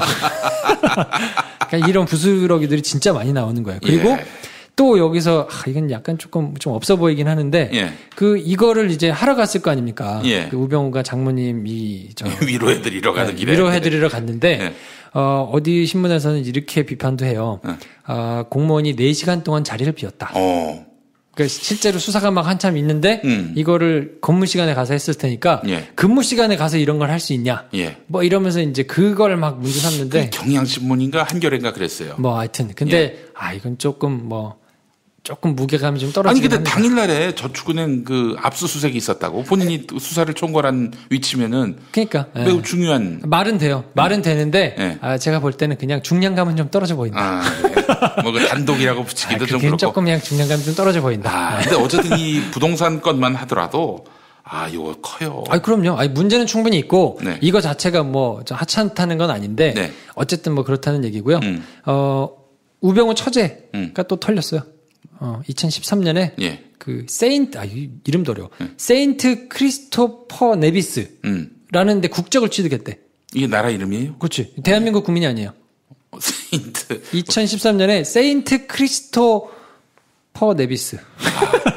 그 나라를 어떻게 만듭니까? 그러니까 이제 여기가 어딘가를 봤더니 그 2000년대 후반에 그 조세 회피처로 굉장히 유명하던데. 아니, 나라 이름이 그러하니 어디 섬에 있겠지. 나라를 어떻게 만들지? 글쎄, 여기 뭐 몇 명이나 될란가? 여기 혹시 그 이제 여행지로 막 부각되지 않을까? 거기 국적으로 취득되면은 거기 교민이 몇 명 있을까? 그러니까 이제 이걸로 봐서는 추정컨대 페이퍼 컴퍼니를 만들거나 뭐 이런저런 거를 서류상으로 하기 좀 쉽기 위해서 세금을 많이 내야 되니까 그런 걸 좀 절세 뭐 탈세 뭐 하여튼 그 사이를 왔다 갔다 하면서 좀 하려고 한 거 아니겠느냐. 그 과제는 던져졌네요. 이 처제를 통해서 어떤 일이 벌어졌는지. 그것도 이제 뒤져보면 뭐가 나오겠죠. 나올 거라고 봐요. 그래서 아무튼 이런 것들은 사실 부스러기 의혹들이고요. 그리고 이제 그 뭐죠? 그 홍만표하고 같이 이제 그 변론을 했다. 그래가지고 전화 변론을 한 거 아니냐? 돈이 뭐 도나. 돈이는 김용민이구나. 그 돼지 돈자야, 그게. 그러니까. 도나. 하여튼 거기 뭐 그 변호를 하면서 이제 뭐 전화 변론을 해가지고 문제가 된 거 아니냐 뭐 이런 의혹을 제기한 데도 있거든요.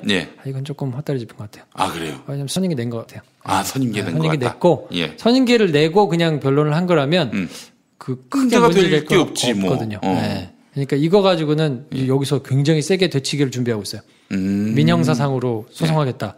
그러면 조금 이거는 불리할 수 있습니다. 그러니까 하여튼 좀 그 지금 막 우병우 의혹이 막 쏟아져 나오니까 뭐 물 들어왔을 때 노젓는다고 막 그냥 막 갔다가 질르는 적이 좀 있는데 잘 좀 확인해보고 질러야 될 것 같아요. 그 기사를 제가 본 것 같은데 기사를 봤죠. 소개를 했으니까 선임계를 냈는지 안 냈는지 확인되지 않았으나 이런 전제가 달린 것 같아요.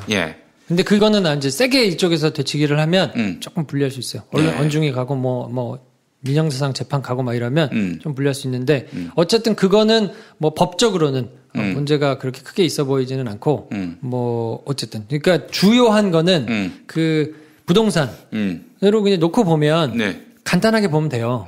이거를 해가지고 이득을 누가 받느냐. 예. 그리고 손해를 누가 받느냐. 예. 그러면 동기가 누구한테 있었겠느냐. 예. 이게 아무리 법적인 이런 거를 막 갖췄다 하더라도 결국 넥슨은 20억 손해받고 수백억 이득 본 거는 우병우와 우병우 처가거든요. 네. 예. 그러면 이 동기가 누구한테 나왔겠느냐. 예. 그러면 이걸 뭐 적극적으로 진경준한테 막 소개를 해달라 하지 않았더라도 이 가운데서 이제 문제가 될 수 있는 것들이 막 터져 나오기 때문에 그 우병우 의혹의 골자는 그 부동산 뭐 그걸로 이제 뭐 밀어주고 끌어주고 한 진경준 도대체 저 사람이 왜 이거를 끌어주고 밀어주고 했겠느냐. 그 아까 제가 앞서서 설명드린 그런 배경하에서 이해하시다 보면 이런 게 다 나오는 거죠. 우병우가 아니라 만약에 문재인이었다면은 네. 어떤 그 죄를 물을 수 있을까요?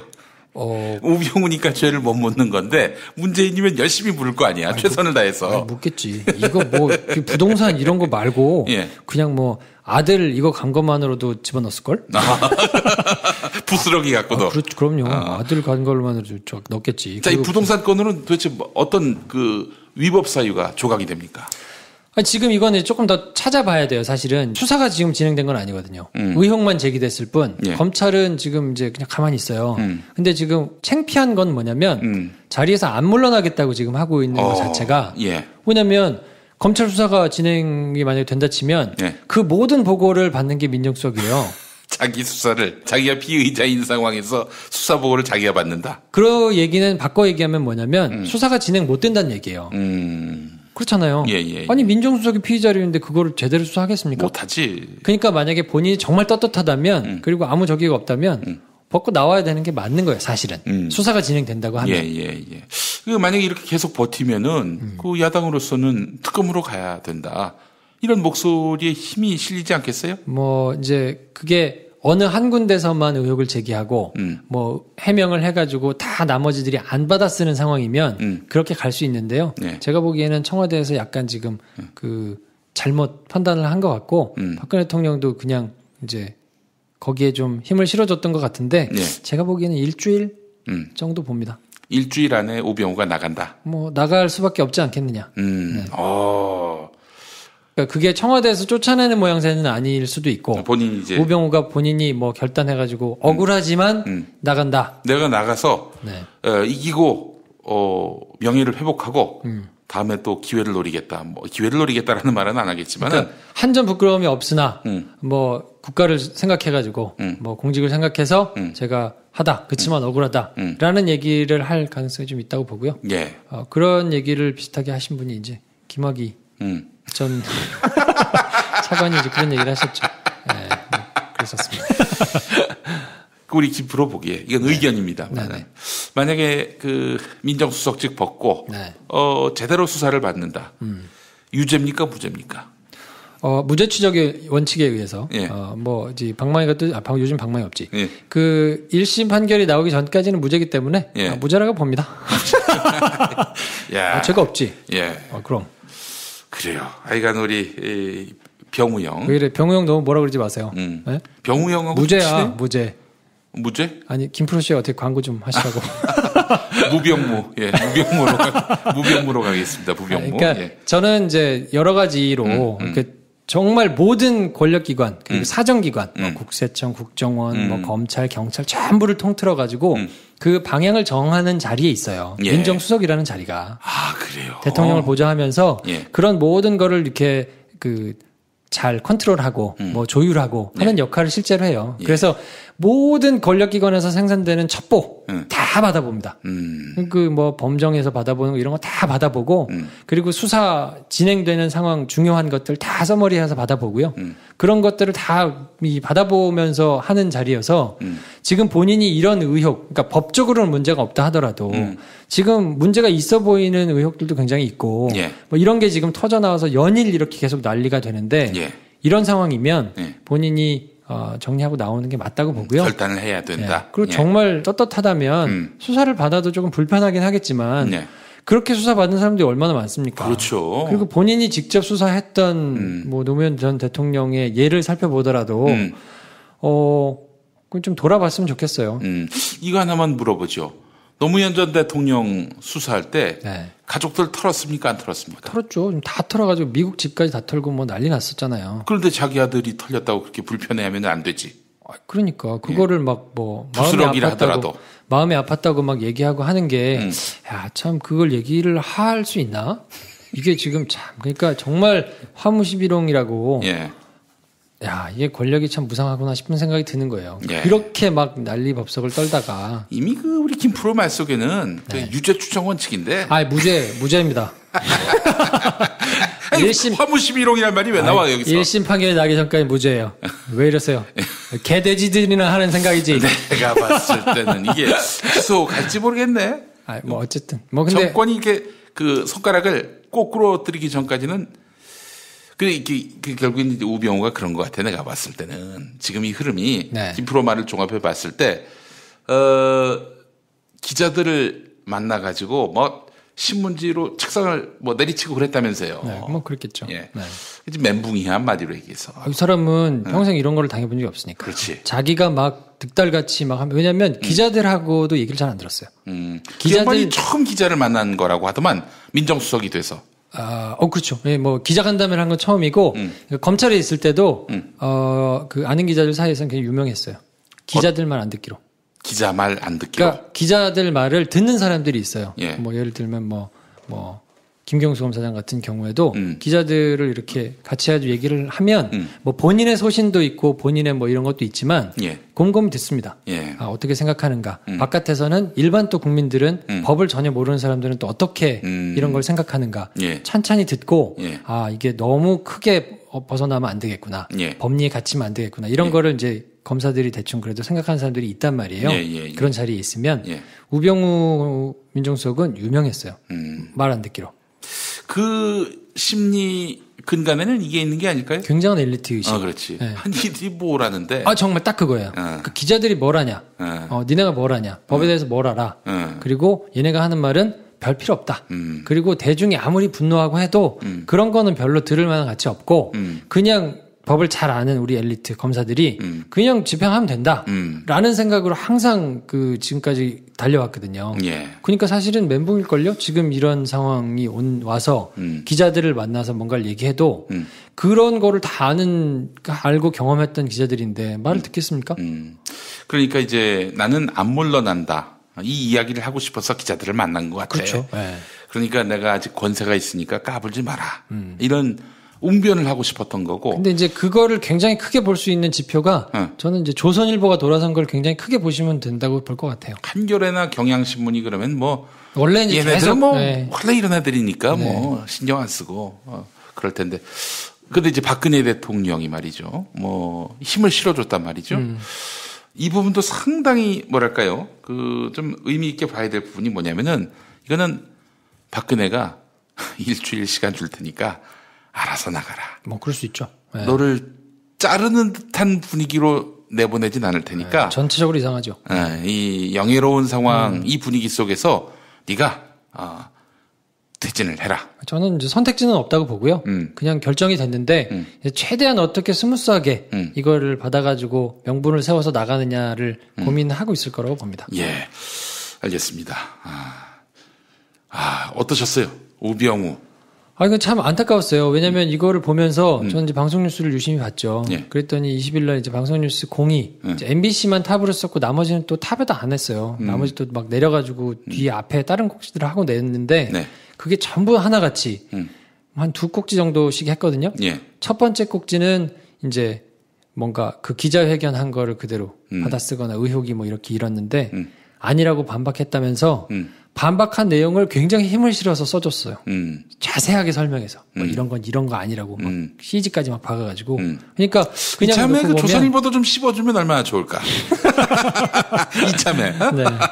그러니까 방송 기사들은 다 그 청와대에서 발표한 우병우 수석의 그거를 정말 충실히 반영해서 기사를 썼고 의혹을 제기하거나 그거를 더 찾아가지고 뭔가 이런 새로운 걸 발표하거나 신문들처럼 뭐 그런 게 전혀 없어서 그걸 보면서 굉장히 안타까웠습니다. 지금 조선동화도 열심히 그 뒤를 캐고 있는데 부스러기마저도 방송 뉴스는 아무도 그렇게 뭐 손대는 데가 없으니까 근데 이제 그런 타이밍이 올 거예요. 그게 저는 굉장히 비겁한 반보 늑개 전략이라고 보는데요. 준엄하게 꼬집는 때가 옵니다. 그러다가 계속 그러지 않아요. 또 처음에 스탠스가 그랬으면 얘기를 잘 들어줘야 되니까 양쪽 얘기를 잘 듣고 공정하게 전달하자라는 스탠스인 것처럼 보이지만 그러면 그 스탠스는 끝까지 그렇게 가야 되잖아요.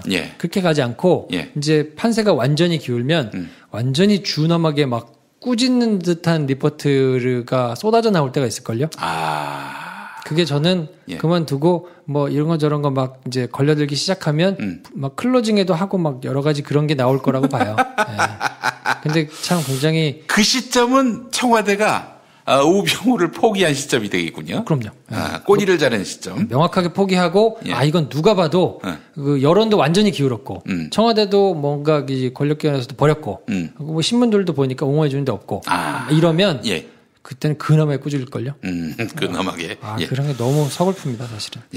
하이에나라는 얘기를 왜 듣겠습니까? 그러니까 언론이. 욕먹는 거예요, 사실은. 김프로, 지금 이게 끝일까요? 지금 등장한 인물들이 많지 않습니까? 끝은 아니겠지. 부스러기도 이렇게 많이 나오는데. 정운호도 있었고, 그렇게 해서 홍만표가 나왔고, 진경준 나왔고, 그리고 우병우가 나왔고. 아니 이거 말고 굉장히 또 많을 것 같아요. 많죠. 그러니까 부스러기 말고 정석대로 안 가잖아요. 그러니까 이게 사실 이게 표현이 적절한지는 모르겠어요. 근데 이제 그냥 지켜보는 상황에서는 원래 정석대로 간다면 이렇게 수사가 진행되다가 뭐 증언이 나와서 이렇게 가지를 쳐가지고 막 이렇게 사건이 커지는 게 옛날에는 맞았는데 지금은 정말 생뚱맞게 생각지도 않고 우병우가 이렇게 나올 줄은 어떻게 알았겠어요? 몰랐지 전혀 생뚱맞게 있다가 갑자기 그 묵혀져 있던 그래서 그 드러나지 않았던 의혹들이 막 딸려 나오는 이런 형태로 막 지금 진행이 되잖아요. 그러니까 그런 게 나올 만한 게 또 하나 있어요. 그 청와대 안에. 청와대 안에 박근혜 대통령에게 치명타가 됩니까? 그거는 치명타가 될 수도 있을 것 같아요. 우병우보다 좀 더 친박입니까? 친박이라는 건 없기 때문에 대통령이 없다고 하셨기 때문에 그런 말씀하지 마세요. 친박은 없습니다. 만드신 적도 없고 왜 이러세요? 이건 우병우보다 대통령하고 좀 더 가깝습니까? 아니 뭐 어쨌든 이제 청와대 내부에서 의혹을 받고 있는 게 이제 정은호 게이트가 조금 더 이제 파진다면 정은호 게이트가 그러니까 홍만표로 끝나는 게 아니라 청와대 정은호 게이트의 사실 핵심은 홍만표는 아니었잖아요. 그렇죠. 여러 이제 뭐 이렇게 역할을 하는 사람들 중에 하나였기 때문에 최유정, 홍만표만 우리가 알고 있었는데. 그렇죠.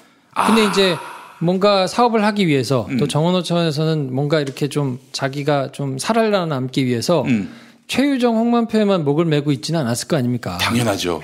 여기저기 이제 막 했을 거 아니에요. 근데 그 핵심에는 이제 브로커가 있고 그 브로커 이모 씨가 이제 이민희. 여기저기 이제 막 한 것 중에 이제 의혹이 청와대에도 뭔가 이렇게 뭐 그 영향력을 행사하기 위해서 나름대로 노력을 했다.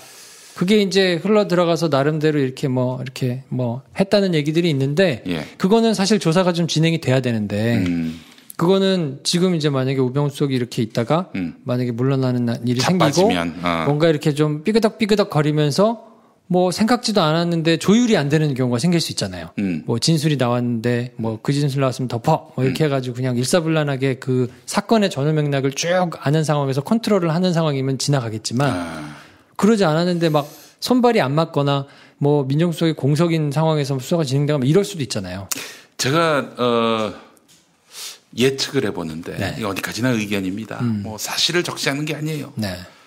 그 우병우가 삐걱해서 자빠졌는데 문고리를 부딪혀가지고 문고리가 뽀개지는 그런 상황이 혹시 있지는 않겠는가. 그런가요? 무슨 말인지 모르겠네. 아니, 사람이 몸을 가누지 못하면 휘청이다가 뭐 어디를 잘못 부딪히면은 그게 뽀개지고 그럴 수 있지 않습니까? 전 이제 짜개지고. 문고리가 있는 집에서 산 지가 오래돼가지고.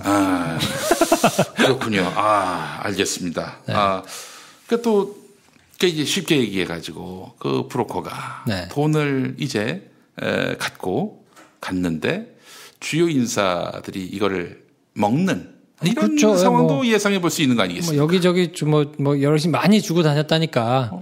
그러면은 또 이런 또 뇌물은 한 사람이 먹으면은 이게 사실 좀 효과도 없을 뿐더러 우리가 또 이제 반찬도 나눠 먹는, 김치도 한 조각도 둘로 나눠서 먹는 이런 그 미풍양속이 있지 않습니까? 그러니까 예를 들어서 2억 받아가지고 1억은 아무개가 먹고 1억은 또 아무개가 먹고. 아름답다. 우리도 좀 그러면 안 되냐?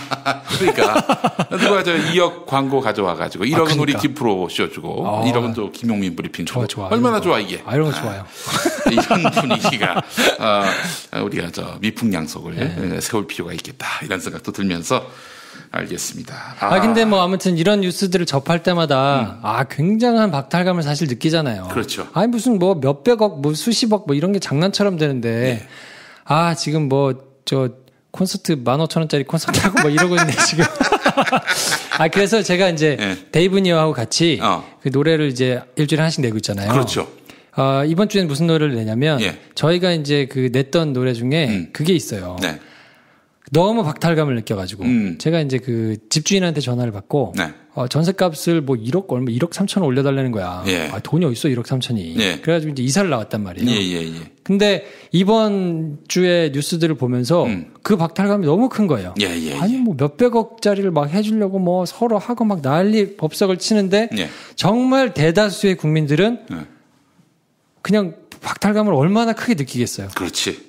그래서 그 집 없는 사람들, 그 전셋집에서 애쓰는 사람들, 그리고 이렇게 박탈감을 느끼는 사람들이 그냥 담담히 들을 만한 언젠간 떠나야 할, 언젠가 떠나야 할 이라는 노래가 있어요. 그걸 저희가 이제 만들었는데 이 노래에 영감을 주신 우리 홍만표 우병우 선생님께 감사드리면서 홍앤우께 감사드리면서 그분들에게 헌정하는 의미로 대다수의 99% 이상의 국민들은 이런 마음이다 라는 걸 들려드립니다. 데이브 니어의 노래 제목은 언젠가 떠나야 할.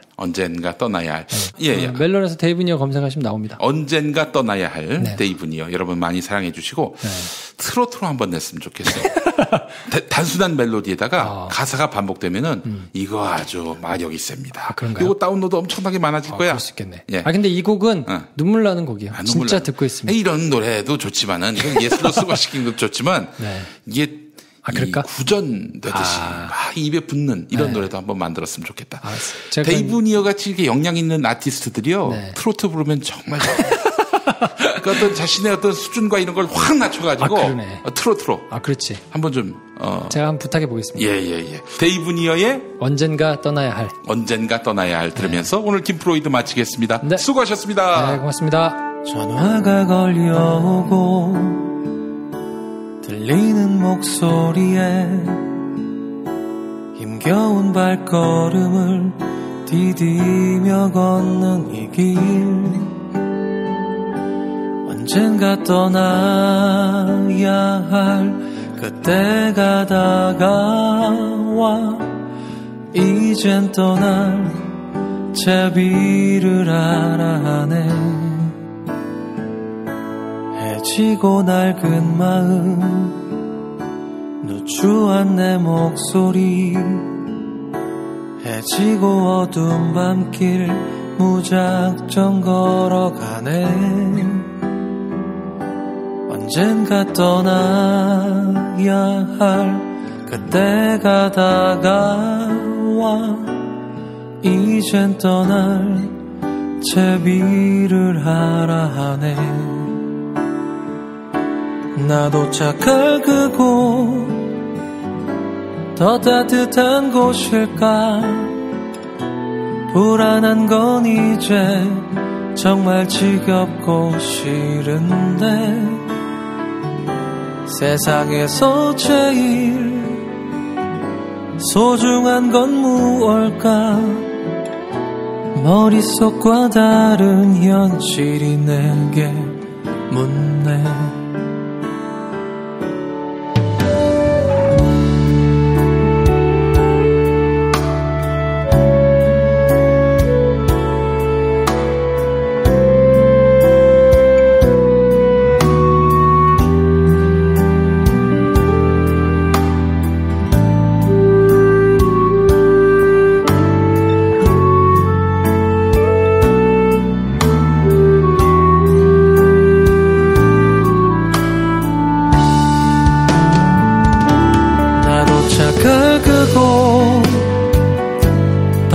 따뜻한 곳일까?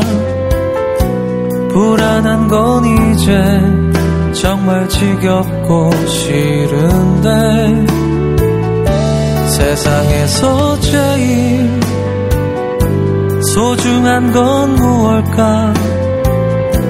머릿속과 다른 현실이 내게 묻네.